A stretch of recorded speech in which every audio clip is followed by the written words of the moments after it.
So I will always try to like make it funny, at least funny to me. I don't give a fuck about other people, but it's, but at least at least again, like when I make an argument, I try to back my arguments up with shit, right? I try to back my arguments up with as much data as I can.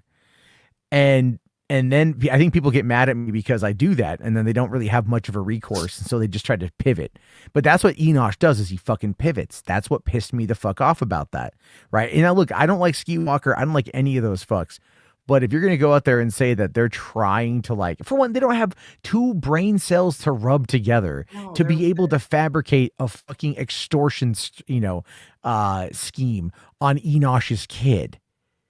You know what I mean? Like Ski Walker's the kind of guy that most likely ejaculates in the hot tub at the La Quinta Inn. If you know, you know, right? Like, and here's the thing is cum congeals in hot water.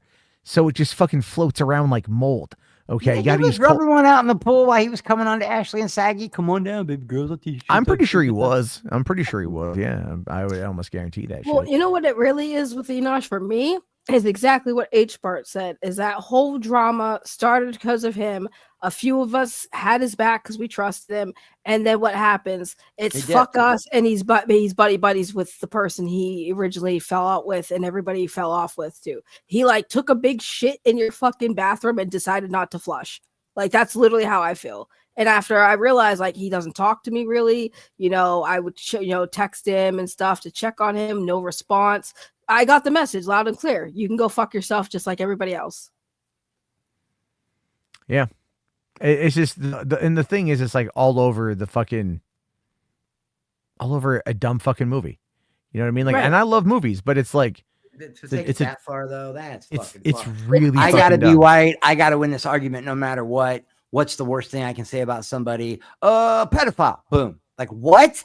Bro, the fuck are you doing, man? Like, well, and then later on the excuse was, I can't show anybody because, if you know, and like, oh my fucking God, man, it's such bullshit. Just stop. And that's when I got mad. I was like, wow, if he'll run this kind of game, how many other things has he lied about just to win a fucking argument over a goddamn movie? What the fuck, bro? Well, a lot of this stuff ends up really kind of being, again, their identity, right?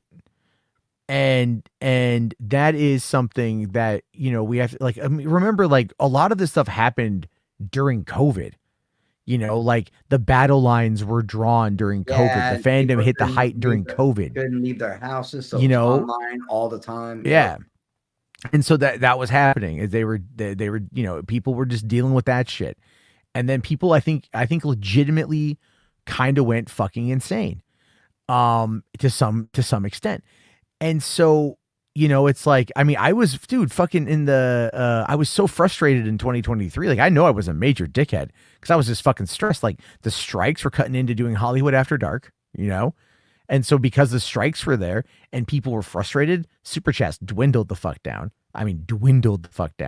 Never mind, I was getting into the AI stuff, and that was angering a lot of people fucking, that were leaving. So we lost a couple people like Ryan Hartwell that I missed. Fuck them, man. That's it. See, well, no, but I'm not going to sit there, but I'm not going to fuck these people, man. I'm so sick of motherfuckers trying to police everybody else's content. Worry about your own fucking channel. Well, that's the thing. But here's the thing with that, right? They left because of that shit, and that's okay. I'm not mad, right? Like, I get it. Like, I'm not going to sit there and change who I am for people. But at the same time, 2023 had that going on, had the writer's strike going on, and then the inflation hit pretty high. So the Uber shit was like fucking dead. So it's like I was losing, like, my two main sources of income were dwindling down, and it was fucking stressful. And I'm very thankful I found my job because I was able to kind of pivot into doing that and make more money. But and that's of course made me set back from doing streaming, which I enjoy. So it's kind of like, again, you have to kind of go with it where you can. But it's like, I mean, this shit does get to you. It does, we've all kind of had our moments where we just kind of like lose it on some shit. And, but here we are coming back.